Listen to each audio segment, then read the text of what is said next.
So hello everyone, कैसे हैं आप सब। आई होप आप सब अच्छे होंगे। मैं हूं स्वाति सेजवानी, स्वागत करती हूं आपका उदित फार्मेसी के ऑनलाइन लर्निंग प्लेटफॉर्म पे। क्रीम्स आज का हमारा टॉपिक है। क्रीम्स जो है टॉपिकल प्रिपरेशंस में आती हैं। ठीक है, अगर हम बात करें डोजेज फॉर्म की तो क्रीम जो है आता है सेमी सॉलिड डोजेज फॉर्म में। ठीक है, डोजेज फॉर्म की अगर हम बात करें तो क्रीम्स आती हैं सेमी सॉलिड डोजेज फॉर्म में। क्रीम्स दूसरा है सेमी सॉलिड टॉपिकल प्रिपरेशंस आती हैं। टॉपिकल मतलब जिसको कि हम एक्सटर्नली स्किन पे अप्लाई करते हैं। डेफिनेशन क्या कहती है? Creams are the topical preparations which can be applied on the skin. Creams क्या है? ऐसी टॉपिकल प्रिपरेशंस हैं जिसको कि आप स्किन पे अप्लाई करते हो। Creams are defined as viscous liquid और सेमी सॉलिड इमल्शंस। अब क्रीम या तो विस्कस लिक्विड्स कैटेगरी में आएंगी या फिर सेमी सॉलिड इमल्शंस में आएंगी। इट मीन्स क्रीम्स क्या है? क्रीम्स इमल्शंस होती हैं। अब ये जो क्रीम्स हैं ये oil in water type emulsions भी हो सकती हैं या फिर water in oil type emulsions भी हो सकती हैं। whose consistency varies by oil and water। अब क्रीम्स की जो कंसिस्टेंसी है वो डिपेंड करता है कि ऑयल का अमाउंट आपने कितना यूज किया है, वाटर का अमाउंट आपने कितना यूज किया है। ठीक है, तो क्रीम्स क्या हो गई? ऐसी सेमी सॉलिड या विस्कस लिक्विड प्रिपरेशंस हो गई, viscous liquid semi solid emulsions हो गए, या तो ऑयल इन वाटर या तो वाटर इन ऑयल टाइप, जिसकी कंसिस्टेंसी चेंज होती रहती है on the basis of oil and water. ठीक है, creams are used for cosmetic purposes. Most common आपने बहुत ज्यादा देखा होगा घर में या कहीं भी क्रीम्स को बहुत ज्यादा यूज किया जाता है। फेस पे हमारा फेस ड्राई हो जाता है तो क्रीम्स अप्लाई करते हैं। मेकअप के दौरान कई तरह की क्रीम्स यूज की जाती है। कहीं चोट लग जाती है तो एंटीसेप्टिक क्रीम्स को यूज करते हैं। तो क्रीम्स का मेनली यूज होता है कॉस्मेटिक पर्पसेस के लिए। जैसे कई सारी क्लींजिंग क्रीम्स आती हैं, ब्यूटीफाइंग क्रीम्स आती हैं, मतलब मेकअप के दौरान जो बीबी क्रीम आ रही है, सीसी क्रीम आ रही है, कुछ ऐसी क्रीम्स आती है जिससे आपकी अपीयरेंस इंप्रूव होती है। इट मीन्स आपको एक्ने मार्क्स रहते हैं, पिंपल मार्क्स रहते हैं, कोई स्कार्स रहते हैं, दाग रहते हैं, तो वो अपीयरेंस को इंप्रूव करने के लिए भी कई सारी क्रीम्स रहती हैं। कुछ क्रीम्स होती है प्रोटेक्टिव एक्शन के लिए और कुछ क्रीम्स होती हैं थेराप्यूटिक फंक्शंस के लिए। जैसे कि आपको कहीं चोट लग गई, ठीक है, आपको एंटी एजिंग के मार्क्स आ रहे हैं, तो हर एक क्रीम का अलग फंक्शन होता है। कई तरह की क्रीम्स को अलग अलग बनाया जाता है on the basis of functions. Creams को हम क्या कंसीडर करते हैं? क्रीम को हम फार्मेसी में क्यों पढ़ रहे हैं? क्योंकि क्रीम्स को फार्मास्यूटिकल प्रोडक्ट भी कहा जाता है, क्योंकि कई तरह की अनमेडिकेटेड क्रीम्स भी आती हैं, कुछ मेडिकेटेड क्रीम्स भी आती हैं। ये जो अनमेडिकेटेड और मेडिकेटेड क्रीम्स होती हैं इसको हम कई तरह के स्किन कंडीशंस के लिए यूज करते हैं। डर्मेटोसिस के लिए यूज करते हैं, मतलब कुछ स्किन डिसीजेज हो जाती हैं, ठीक है, किसी को स्किन एलर्जी हो जाती है, किसी प्रकार की इचिंग होती है, दाने हो जाते हैं, रैशेस हो जाते हैं, तो वो सब के लिए क्या यूज करते हैं? डॉक्टर क्या प्रिस्क्राइब करते हैं? क्रीम्स। तो क्रीम्स जो है मेडिकेटेड भी हो सकती हैं, मतलब जिसमें आपका एपीआई ड्रग प्रेजेंट रहेगा। क्रीम्स जो है अनमेडिकेटेड भी हो सकती है जिसमें एपीआई या ड्रग नहीं रहेगा। अभी जो क्रीम्स हैं ये आयुर्वेदिक भी हो सकती हैं, हर्बल भी हो सकती हैं, एलोपैथिक भी हो सकती हैं, which are used by people according to the needs of skin conditions. कुछ लोग होते हैं आयुर्वेद में ज्यादा बिलीव करते हैं तो वो आयुर्वेदिक क्रीम्स यूज करते हैं। कुछ लोग ऐसे होते हैं हर्बल में ज्यादा बिलीव करते हैं तो वो हर्बल मेडिकेशन यूज करते हैं। कुछ हर्बल आयुर्वेदिक को ना मान के एलोपैथी पे बिलीव करते हैं तो एलोपैथिक क्रीम्स लेते हैं। डिपेंड करता है आपकी स्किन कंडीशंस पे, स्किन डिसीजेस पे और लोगों पे कि वो कौन सा ट्रीटमेंट यूज करना चाह रहे हैं, तो अलग अलग कैटेगरी की क्रीम्स आती हैं। They contain one or more drug substances dissolved or dispersed in a suitable base। अब क्रीम्स का फॉर्मेशन कैसे होता है? मेडिकेटेड क्रीम्स जो होती हैं उसमें एक सिंपल ड्रग भी हो सकती है या एक से ज्यादा का कॉम्बिनेशन भी हो सकता है। ये जो ड्रग्स हैं इसको डिसॉल्व या फिर डिस्पर्स किया जाता है एक सूटेबल बेस में, जिसके बाद तैयार होती है क्रीम। क्रीम जो है हमने अभी पढ़ा इमल्शंस होते हैं, ठीक है। बेसिकली तो ये इमल्शंस जो है oil in water type emulsion भी हो सकता है या water in oil type emulsion भी हो सकता है। इमल्शंस क्या होते हैं ये हम पिछली क्लास में पढ़ चुके हैं। अगर आपको क्लियर नहीं है तो पिछली इमल्शंस वाली क्लास पढ़ सकते हो। तो क्रीम्स जो है ऑयल इन वाटर टाइप भी होते हैं या फिर water in oil type emulsions भी हो सकती हैं। डिपेंड करता है फेज पे, फेजेस पे कैसे डिपेंड करता है? जैसे कि आपका oil in water type emulsion है, इसमें ऑयल क्या रहेगा? इसमें ऑयल रहेगा आपका डिस्पर्स्ड फेस, ठीक है। वाटर क्या रहेगा? वाटर रहेगा आपका एक्सटर्नल फेस। एक्सटर्नल फेस को और क्या कहते हैं, एक्सटर्नल फेस को और कहते हैं डिस्पर्जन मीडियम, जिसमें आपका डिस्पर्ज फेस डिस्पर्ज है उसको कहते हैं डिस्पर्जन मीडियम। तो डिपेंड करता है आपके फेजेस के ऊपर कि आपकी क्रीम जो है किस तरह की है। The term cream has been traditionally applied to semi-solid formulated। अब स्टार्टिंग से ही हमने ये डिस्कस किया, क्रीम जो है सेमी सॉलिड प्रिपरेशंस होती हैं, वाटर इन ऑयल भी हो सकती हैं, ऑयल इन वाटर भी होती हैं। अब यहाँ से बहुत इंपॉर्टेंट क्वेश्चन बनता है, water in oil type cream होती है cold cream, oil in water होती है वैनिशिंग क्रीम। बहुत इंपॉर्टेंट क्वेश्चन, कई बार बहुत तरह से घुमा के बनाया जाता है, पूछा जाता है कोल्ड क्रीम किस तरह का इमल्शन है, तो आपको टिक करना है वाटर इन ऑयल। हमेशा याद रखना सी से कोल्ड क्रीम तो होगी वाटर इन ऑयल, वी से वैनिशिंग क्रीम तो होगा ऑयल इन वाटर। जहाँ पे वी पहले आएगा वहाँ पे डब्ल्यू बाद में आएगा, ये याद कर सकते हो आप इस ट्रिक से, या फिर दोनों में से कोई एक चीज याद कर सकते हो, उसी का उल्टा होगा दूसरा। ठीक है, vanishing cream oil in water type emulsion होती है, cold cream water in oil type emulsion होती है। अब टाइप्स ऑफ स्किन क्रीम्स, अलग अलग तरह की स्किन क्रीम्स आती हैं। तो दो तरह की मेन स्किन क्रीम्स होती हैं, पहला होता है oil in water emulsion types, दूसरी होती है water in oil emulsion types. Oil in water क्या होती है, ये एक ऐसा इमल्शन होती है जिसमें ऑयल के ड्रॉपलेट जो हैं वो डिस्पर्स्ड हैं किसमें, वाटर फेज में। तो ये कौन सा इमल्शन कहलाएगा, ऑयल इन वाटर। क्यों, क्योंकि इसमें वाटर क्या है, एक्वस फेस है। एक्वस फेस क्या है, आपका एक्सटर्नल फेस है।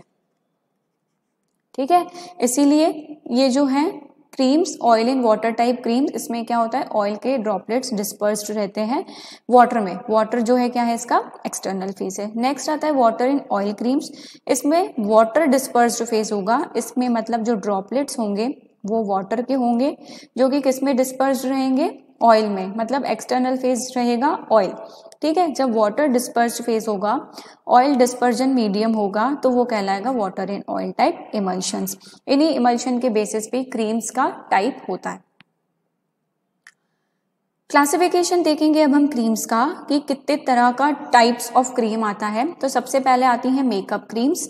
ये जो मेकअप क्रीम्स होती है oil in water type emulsions होती हैं, जैसे कि वैनिशिंग क्रीम हो गया, फाउंडेशन क्रीम्स हो गई।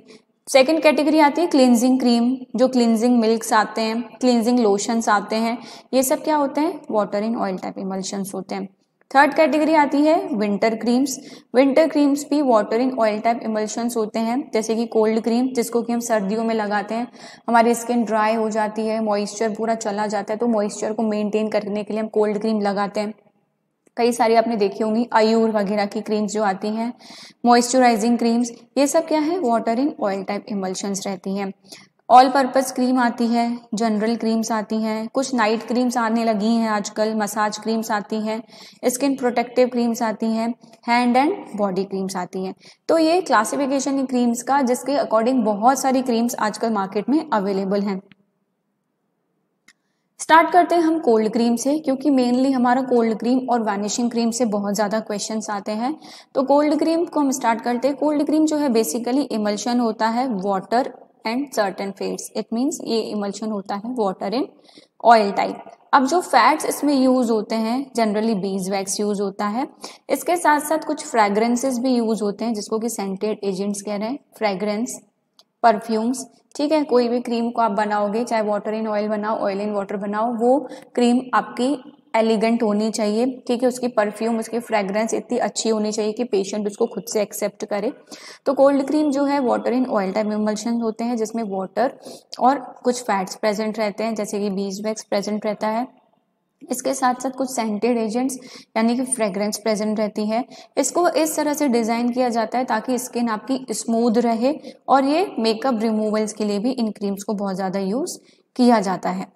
ठीक है, कोल्ड क्रीम की अगर हम कैटेगरी देखें तो कोल्ड क्रीम आता है हमारा water in oil type emulsion category में। इसका नाम कोल्ड क्रीम क्यों रखा गया? The name cold cream is derived because of cooling sensation that the cream leaves on the skin. इसका नाम कोल्ड क्रीम इसलिए रखा गया क्योंकि जब आप इस क्रीम को स्किन पे अप्लाई करते हो तो ये कूलिंग सेंसेशन देती है, आपकी स्किन को ठंडा ठंडा महसूस करती है आपकी स्किन। जैसे ही आप इसको स्किन पे लगाओगे तो कूलिंग सेंसेशन आपकी स्किन पे छोड़ के जाएगी, इसीलिए इसे कहा जाता है cold cream. Cold creams are multipurpose creams. Cold cream जो होती है मल्टीपर्पज क्रीम्स होती हैं as they not just moisturise the skin but sometimes are also use to remove makeup and as shaving cream. अब कोल्ड क्रीम जो होती है वो मल्टीपर्पज क्रीम्स होती हैं। इट मीन्स हम उसको एक काम के लिए यूज नहीं करते, हम उसको कई सारे कामों के लिए यूज करते हैं। जैसे कि स्किन को मॉइस्चराइज देने के लिए तो मॉइस्चराइजिंग क्रीम्स जो होती हैं वो भी कोल्ड क्रीम्स होती हैं। कई बार हम इसको मेकअप रिमूवल के लिए यूज करते हैं, कई बार हम उसको as a shaving cream use करते हैं। तो कोल्ड क्रीम जो है सिंगल पर्पज क्रीम नहीं है, कोल्ड क्रीम जो है मल्टीपर्पज क्रीम्स होती हैं। उसको हम कई सारे यूजेस, कई सारे काम के लिए यूज करते हैं। कुछ और प्रॉपर्टीज देख लेते हैं हम कोल्ड क्रीम्स की। कोल्ड क्रीम्स को usually water in oil type emulsions ही बनाया जाता है। ये बार बार पॉइंट इसलिए आ रहा है क्योंकि ये वाला क्वेश्चन कई बार पूछा जाता है, बेसिक्स हुए। कई स्टूडेंट्स कंफ्यूज हो जाते हैं वाटर इन ऑयल और oil in water type emulsions में। तो water in oil cold cream होती है, ऑयल इन वाटर जो है वो वैनिशिंग क्रीम्स होती हैं, ये आपको याद रखना है। After the creams are applied to the skin, much of the water evaporates, leaving the remaining oil to act as a solvent which cleanses the skin of cosmetics and other grime. Grime मतलब dirt हो गया, ठीक है, कुछ भी धूल मिट्टी हो गई। क्या होता है, ये आपकी स्किन है, जब आप इस पर कोल्ड क्रीम अप्लाई करते हो तो कोल्ड क्रीम क्या है, water in oil type emulsion है। एक्सटर्नल फेस क्या है, ऑयल है। तो जब आप इस क्रीम को अप्लाई करते हो तो ये जो वाटर है आपका इंटरनल फेस ये इवेपोरेट हो जाता है, ठीक है। ये जो वाटर इवेपोरेट हो जाता है तो वाटर के इवेपोरेट होने के बाद जो ऑयल बचता है वो ऑयल क्या करता है, एक परत बना लेता है, ठीक है, एक सॉल्वेंट की तरह परत बना देता है, जिसकी वजह से आपकी स्किन जो है क्लीन हो जाती है अगर आप इसको क्लींजिंग क्रीम की तरह यूज करते हो कॉस्मेटिक्स में। और जितनी भी डर्ट है वो भी इजीली रिमूव हो जाती है। ये मेनली इसका प्रिंसिपल है, इसका फंक्शनिंग है कि water in oil type creams को कैसे यूज किया जाता है, कैसे फंक्शन किया जाता है। तो water in oil type cream को जब आप अप्लाई करते हो तो जो वाटर होता है वो इवेपोरेट हो जाता है, जो ऑयल है वो सॉल्वेंट की तरह काम करती है, जिसकी वजह से आपकी स्किन जो है क्लिनजिंग एक्शन देती है, क्लींस हो जाती है। जितना भी डर्ट ग्राइम प्रेजेंट रहता है वो रिमूव हो जाता है। देयर में ऑल्सो भी सम सर्फेक्टेंट एक्टिविटी। कोल्ड क्रीम्स में कुछ सर्फेक्टेंट्स की एक्टिविटी भी होती है, उसमें हम कई तरह के सर्फेक्टेंट्स को भी यूज करते हैं।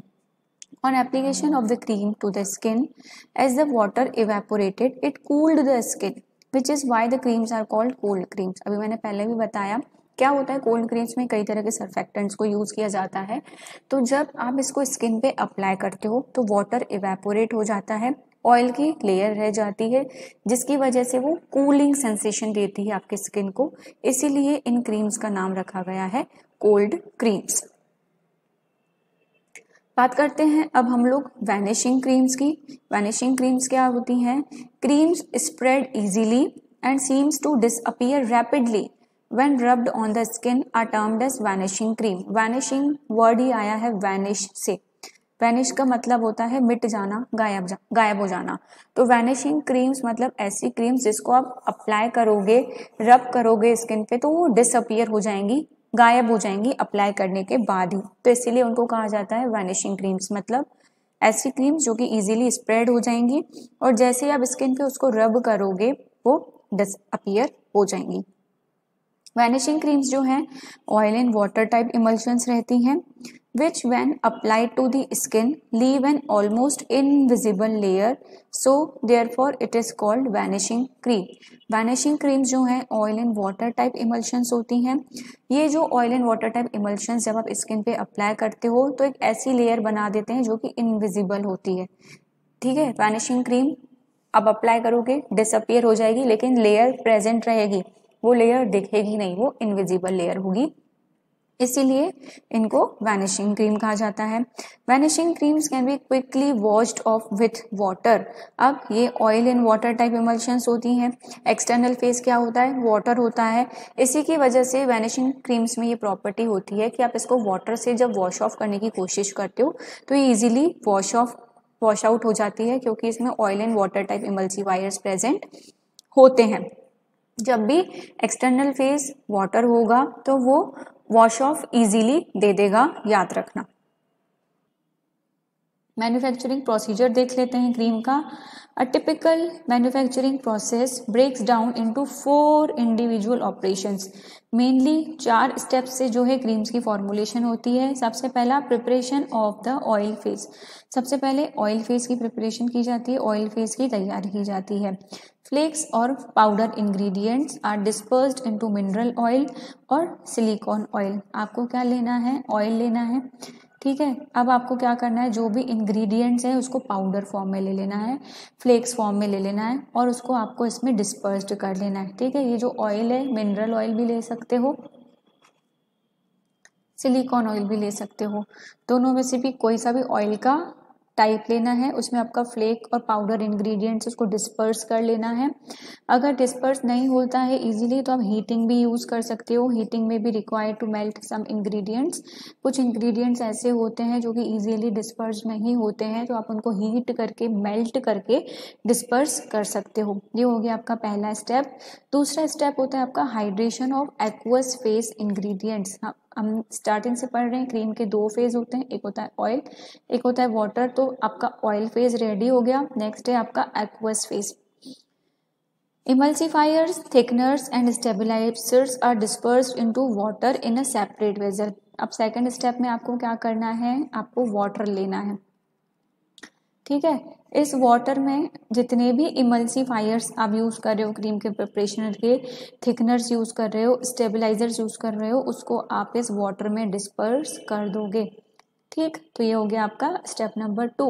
हीटिंग में भी रिक्वायर्ड टू एक्सेलरेट हाइड्रेशन. अब आपको अपना एक्वस फेज जल्दी रेडी करना है, उसमें हाइड्रेशन जल्दी कराना है, तो आप क्या कर सकते हो, हीट कर सकते हो अपने एक्वस फेज की प्रिपरेशन के लिए. तो आपके पास ये 2 स्टेप्स रेडी हो गए. पहला हो गया नंबर 1, दूसरा हो गया नंबर 2. नंबर 1 हो गया आपका ऑयल फेज, नंबर 2 हो गया आपका वाटर फेज. ठीक है. थर्ड स्टेप पे जाते हैं, फॉर्मिंग द इमल्शन. जब आपका ऑयल फेज रेडी हो जाता है, जब आपका एक्वस फेज रेडी हो जाता है, तो इमल्शन की प्रिपरेशन होती है. Number 3 step. The 2 phases are blended under vigorous agitation to form the emulsion. अब ये जो 2 फेजेस हैं इनको ब्लेंड किया जाता है, मिक्सिंग की जाती है ताकि प्रॉपर इमल्शन बन सके. अगर ऑयल इन वाटर है तो आप 1 को 2 में ऐड करोगे. ठीक है. और अगर आपका प्रिपरेशन वाटर इन ऑयल है तो आप 2 को 1 में ऐड करोगे. फोर्थ स्टेप आता है dispersion of the active ingredient. आपका एपीआई, आपका ड्रग. ठीक है. वो आप ऐड करते हो. The active ingredient must be efficiently disperse to maximise yield and effectiveness. अब जो भी एपीआई आप यूज़ कर रहे हो, ठीक है, जो भी एक्टिव इंग्रेडिएंट आप यूज़ कर रहे हो, वो अच्छे से डिस्पर्स हो जाना चाहिए आपके इमल्शन में, ताकि वो अपना जो रिलीज दे, वो जो अपना इफेक्ट दे, वो अच्छा से अच्छा इफेक्ट दे, उसकी यील्ड जो है अच्छी से अच्छी आए. तो ये जो आप जो भी एक्टिव इंग्रेडिएंट यूज़ करोगे फॉर द प्रिपरेशन, उसको आप अच्छे से डिस्पर्स करोगे अच्छी यील्ड के लिए, अच्छी इफेक्टिवनेस के लिए. अगर हम शॉर्ट में समझें इन चारों प्रोसेसेस को, तो सबसे पहले ऑयल फेज को रेडी किया जाता है. ऑयल फेज में आपके जो भी पाउडर इंग्रेडिएंट्स है उसको डिस्पर्स किया जाता है. दूसरा आपका एक्वस फेज रेडी किया जाता है, उसमें आपके इमल्सिफायर्स, थिकनर्स, स्टेबलाइजर्स को ऐड किया जाता है. तीसरा इमल्शन रेडी किया जाता है depend on your need. Water in oil चाहिए, ऑयल इन वाटर चाहिए. नंबर 3 हो गया. जब आपका इमल्शन रेडी हो जाता है, नंबर 1 स्टेप हो जाता है, नंबर 2, नंबर 3, उसके बाद आप ऐड करते हो यानी आपका एपीआई, यानी कि आपका ड्रग आपके इमल्शन में, जो कि प्रिपेयर्ड इमल्शन है. अब ये जो एपीआई या जो ड्रग आप ऐड करते हो, ये कम्प्लीटली फुल्ली डिस्पर्स होनी चाहिए, ना ये सेपरेट आउट होनी चाहिए इमल्शन से, ना ये कोगुलेट होनी चाहिए, ताकि अच्छा इफेक्ट दे सके. क्रीम के बनने के बाद उसके क्वालिटी कंट्रोल टेस्ट होते हैं. क्वालिटी कंट्रोल टेस्ट या फिर इवैल्यूएशन पैरामीटर्स दोनों सेम है. तो क्रीम्स का सबसे पहला क्वालिटी कंट्रोल या इवैल्यूएशन पैरामीटर होता है पीएच. जो भी क्रीम बनाई जाती है उसका पीएच चेक करना बहुत ज़रूरी है. क्यों? क्योंकि क्रीम्स को आप डायरेक्टली स्किन पे अप्लाई कर रहे हो. अगर पीएच ज़्यादा या कम हो गया तो जब आप उसको स्किन पे अप्लाई करोगे तो वो रिएक्शंस कॉज करेगी, आपकी स्किन डैमेज हो सकती है, रेडनेस हो सकती है. ठीक है. कई तरह की इचिंग प्रॉब्लम्स आ सकती हैं, सेंसिटिविटी शो हो सकती है. तो सबसे पहला जो पैरामीटर है वो है पीएच को डिटरमाइन करना. The pH of cream can be measured on a standard digital pH meter at room temperature. जो आपका pH मीटर वाली मशीन होती है, डिजिटल pH मीटर वाली, उस पर आप अपना क्रीम का pH मेजर करते हो एट रूम टेम्परेचर. ठीक है, क्या करते हो? By taking adequate amount of formulation diluted with a suitable solvent in a suitable beaker. ठीक है, जितना रिक्वायर्ड क्वांटिटी है आपकी क्रीम का, आप क्रीम लोगे, ठीक है, उसको डाइल्यूट करोगे एक बीकर में सॉल्वेंट के साथ. उस बीकर का आप पीएच चेक करोगे एट रूम टेम्परेचर. अब बीकर में पीएच कैसे चेक करोगे? इसमें होता है एक इलेक्ट्रोड.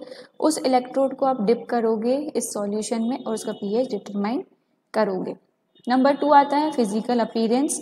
आपकी क्रीम का फिजिकल अपीयरेंस चेक किया जाता है कि आपकी क्रीम दिखने में कैसी है ना.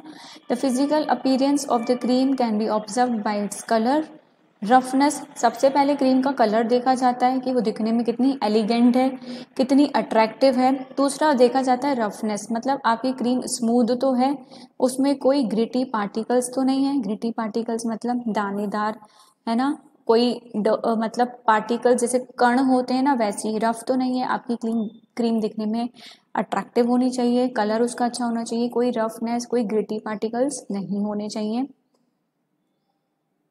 थर्ड चेक की जाती है आपकी क्रीम की स्प्रेडेबिलिटी. ठीक है, स्प्रेडेबिलिटी मतलब जब आप क्रीम को अप्लाई कर रहे हो तो कैसे किस रेट पे स्प्रेड हो रही है, उसके लिए किया जाता है spreadability test. Adequate amount of sample is taken between 2 glass slides. 2 कांच की स्लाइड्स होती हैं, आप लोगों ने स्लाइड्स देखी होंगी, टीएलसी किया होगा कभी प्रैक्टिकल में, तो इस तरह की कुछ ग्लास स्लाइड्स रहती हैं. कुछ एडिकेट अमाउंट ऑफ सैंपल हम ले लेते हैं स्लाइड पे and a weight of 100 gram is applied on the slides for 5 minutes. अब क्या करना है आपको, ये आपने स्लाइड्स के बीच में क्रीम का सैंपल ले लिया. अब इन स्लाइड्स के ऊपर आपने 100 ग्राम वजन रख दिया. ठीक है, कितनी देर के लिए रख दिया? 5 मिनट के लिए. ठीक है, 5 मिनट के बाद वो वजन आप हटा दोगे और स्प्रेडेबिलिटी को मेजर करोगे. ये स्प्रेडेबिलिटी का फॉर्मूला है S equals to M into L upon T. अब इसमें जो M है weight apply to upper slide.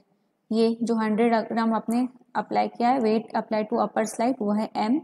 L है length moved on the glass slide, glass slides पे कितनी लेंथ मूव हुई. T है टाइम टेकन. जब इन सारी चीज़ों को आप फॉर्मूला में रख दोगे तो आपको अपनी स्प्रेडेबिलिटी मिल जाएगी. ठीक है, मेनली 2 कांच की स्लाइड्स लेना है, उसके बीच में आपको अपना क्रीम का सैंपल रख देना है, उसके ऊपर 100 ग्राम का वजन अप्लाई कर लेना है, 5 मिनट के लिए उसको छोड़ देना है. जो भी वैल्यूज आएंगे उसको फॉर्मूला में पुट कर लेना है, आपकी स्प्रेडेबिलिटी डिटरमाइन हो जाएगी. नेक्स्ट पैरामीटर आता है क्रीम्स में saponification value. Saponification value determine की जाती है मेथड से. 2 gram of substance refluxed with 25 ml of 0.5 normal alcoholic KOH. क्या लेना है आपको? KOH का सॉल्यूशन लेना है. कितना लेना है? 0.5 नॉर्मल. ठीक है, यहाँ लिख देती हूँ, 0.5 नॉर्मल KOH का सॉल्यूशन लेना है आपको. कितना लेना है? 25 ml लेना है. ठीक है, ये आपको एक सॉल्यूशन लेना है. कौन सा? 0.5 नॉर्मल पोटेशियम हाइड्रोक्साइड. कितना? 25 ml. इस 25 ml में आपको 2 ग्राम क्रीम का सैंपल लेना है. ठीक है, इसको आपको रिफ्लक्स करना है इससे. ठीक है, 2 ग्राम क्रीम का सैंपल जो है उसको आपको रिफ्लक्स करना है 0.5 नॉर्मल पोटेशियम हाइड्रोक्साइड के साथ. अगर आपको ये नॉर्मेलिटी रेंज नहीं याद रहती है तो आप ये केमिकल का नाम जरूर याद रखना कि सैपोनिफिकेशन वैल्यू में किसका सॉल्यूशन यूज किया जाता है. तो पोटेशियम हाइड्रोक्साइड का सॉल्यूशन यूज किया जाता है सैपोनिफिकेशन वैल्यू को डिटरमाइन करने के लिए. ठीक है, तो 2 ग्राम हम सब्सटेंस लेते हैं, उसको रिफ्लेक्स करते हैं 25 ml पोटेशियम हाइड्रोक्साइड के अल्कोहलिक सॉल्यूशन के साथ. ये रिफ्लेक्स जो हम करते हैं लगभग 30 मिनट तक करते हैं. To this 1 ml of phenolphthalein is added and titrated immediately. अब जब 30 मिनट्स का रिफ्लक्स हो गया तो 30 मिनट्स के रिफ्लक्स के बाद हम इसमें ऐड करते हैं 1 ml phenolphthalein. ठीक है, जब हम इसमें 1 ml phenolphthalein ऐड करते हैं फिर उसके तुरंत बाद हम इसको टाइट्रेट करते हैं. टाइट्रेट किससे करते हैं? 0.5 नॉर्मल HCl के साथ. जो रीडिंग आएगी वो होगी हमारी रीडिंग A.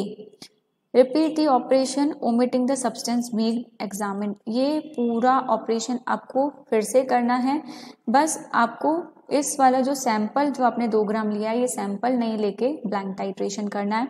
ये आपकी रीडिंग हो गई बी। सेपोनिफिकेशन वैल्यू की ये इस इक्वेशन में आप सारी रीडिंग्स रखोगे, आपको सेपोनिफिकेशन वैल्यू मिल जाएगी। W है आपका वेट ऑफ सब्सटेंस इन ग्राम, जो कि आपने 2 ग्राम लिया है।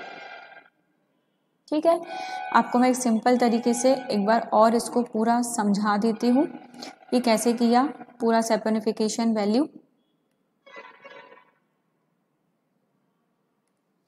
देखो क्या किया आपने, यहाँ पे ध्यान देना, सबसे पहले 2 ग्राम सब्सटेंस लेना है।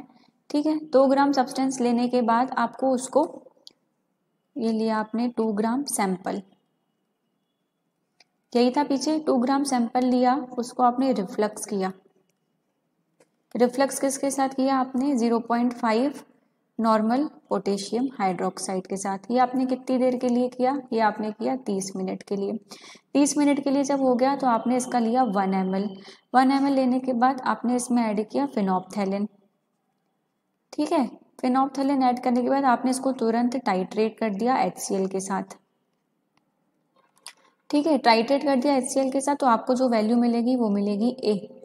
सेम प्रोसीजर आपको रिपीट करना है, बस ये सैंपल हटा देना है। ठीक है, आपको 0.5 नॉर्मल KOH को रिफ्लक्स करना है, 1 ml फिनोप्थेलिन ऐड करना है, टाइट्रेट करना है HCl के साथ, वो हो गई आपकी वैल्यू B। ठीक है, आपको इसको इक्वेशन में पुट कर लेना है, जो भी इक्वेशन मैंने आपको यहाँ पे देखा है सेपोनिफिकेशन वैल्यू की। इस इक्वेशन में जब आप इसको पुट कर लोगे, सारी वैल्यूज लिख लोगे, तो आपकी आ जाएगी सेपोनिफिकेशन वैल्यू। इसमें जो W है, W is the weight of substance in gram. इस तरह से सेपोनिफिकेशन वैल्यू को डिटरमाइन किया जाता है। नेक्स्ट आ जाता है आपका विस्कोसिटी। ठीक है, विस्कोसिटी जो है क्रीम्स की डिटरमाइन करना बहुत ज़रूरी है, क्योंकि ना आपकी क्रीम ज़्यादा लिक्विड कंसिस्टेंसी की होना चाहिए, ना ज़्यादा हार्ड कंसिस्टेंसी की होनी चाहिए। हार्ड होगी तो उसको इजीली अप्लाई नहीं कर पाओगे, लिक्विड होगी तो वो बह जाएगी। तो जो भी क्रीम्स हैं वो सेमी सॉलिड कंसिस्टेंसी की होनी चाहिए। ठीक है, जैसा उनको फॉर्मुलेट किया गया है वैसी ही होनी चाहिए। तो विस्कोसिटी जो है क्रीम्स की वो डिटरमाइन की जाती है ब्रूकफील्ड विस्कोमीटर को यूज करके। ये नाम आपको याद रखना है, ब्रूकफील्ड विस्कोमीटर। ये कुछ इस तरह का दिखता है, डिजिटल होता है। यहाँ पे अलग अलग पैडल्स आते हैं, स्पिंडल्स आते हैं, पैडल्स नहीं स्पिंडल्स कहा जाता है। अलग अलग स्पिंडल्स होते हैं अलग अलग पर्पस के लिए। नीचे जो भी सैंपल है आप उसको रख देते हो, स्पिंडल को रोटेट करते हो आप स्पेसिफिक रोटेशंस के लिए। जो भी विस्कोसिटी है डिजिटली यहाँ पे आपको दिख जाती है। आपको इंस्ट्रूमेंट का नाम याद रखना है, कौन सा विस्कोमीटर यूज किया जाता है, ब्रूकफील्ड विस्कोमीटर यूज किया जाता है विस्कोसिटी को डिटरमाइन करने के लिए। उसके बाद होती है होमोजेनिटी। होमोजेनिटी मतलब आपकी जो पूरी क्रीम है वो होमोजीनियस है कि नहीं। ठीक है, कहीं कुछ ग्रिटी पार्टिकल्स, कहीं मतलब कलर अलग, कहीं वाइट कहीं येलो, ऐसी कुछ तो नहीं है आपकी प्रिपरेशन। तो वो टेस्ट करते हैं हम होमोजेनिटी में। तो formulation was tested for the homogeneity by visual appearance and touch. तो होमोजेनिटी जो है वो विजुअली हम चेक करते हैं और थ्रू टच हम चेक करते हैं। नेक्स्ट हम चेक करते हैं removal. The ease of removal of the creams applied was examined by washing the applied part with tap water. क्या होता है कि हमने क्रीम अप्लाई करी, ठीक है, अब उस क्रीम को वॉश करके देखा जाता है कि वो किस रेट से रिमूव हो रही है। तो कितनी इजीली आपकी क्रीम जो है रिमूव हो रही है वो हम वॉश करके देखते हैं टैप वाटर से। कैसे किया जाता है? किसी भी स्किन के पोर्शन पे क्रीम को अप्लाई किया, अप्लाई करने के बाद उसको पानी से धो के देखा कि वो पानी पड़ने से उस कितनी आसानी से आपकी क्रीम जो है हट जा रही है, कि स्किन पे रुक रही है, कितना इफेक्ट बनाए रख रही है। तो ये रिमूवल टेस्ट किया जाता है। नेक्स्ट टेस्ट आता है डाई टेस्ट। डाई टेस्ट के लिए आपको डाई का नाम याद रखना है, स्कारलेट डाई यूज होती है। क्या करते हैं? The scarlet dye is mixed with cream. जो भी क्रीम है उसमें स्कारलेट डाई मिक्स कर लेते हैं। Place a drop of cream in a slide and cover with a cover slip and examine it under a microscope. Cream का sample लिया, उसमें डाई मिक्स करी। कौन सी डाई मिक्स करी? स्कारलेट रेड या फिर स्कारलेट डाई भी लिख सकते हो। अब इसका आपने एक ड्रॉप लिया, किसके ऊपर? स्लाइड के ऊपर। उसमें आपने कवर स्लिप लगा ली और इसको एग्जामिन किया किसके अंदर? माइक्रोस्कोप के अंदर। ठीक है। अगर जो ग्लोब्यूल्स हैं वो रेड कलर के दिख रहे हैं, ठीक है, और जो पूरा बैकग्राउंड है वो कलरलेस दिख रहा है, तो आपकी जो क्रीम है वो oil in water type emulsion है। और अगर इसी का उल्टा हो रहा है तो आपकी क्रीम जो है water in oil type emulsion है। आप एक याद रखो कंडीशन, दूसरी उसकी उल्टी होगी, ऐसा याद रखना। Oil in water type emulsion कब होगा? जब आपके जो ग्लोब्यूल्स हैं वो रेड कलर के होंगे और बाकी का जो पूरा बैकग्राउंड है, ठीक है, वो कलरलेस होगा। तो कौन सा इमल्शन होगा? ऑयल इन वाटर टाइप होगा।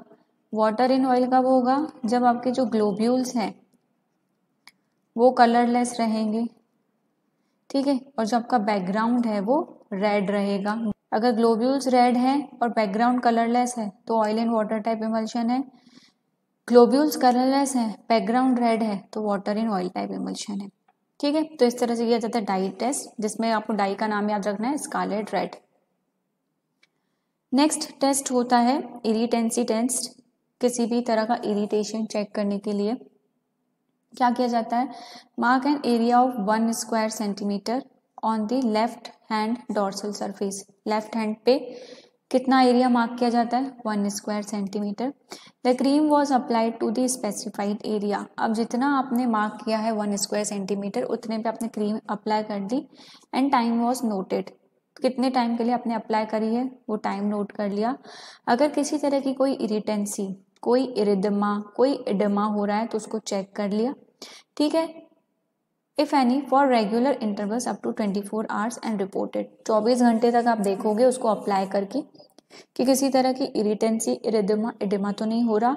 आप इसको रेगुलरली 24 घंटे तक चेक करते रहोगे रेगुलर इंटरवल्स पे।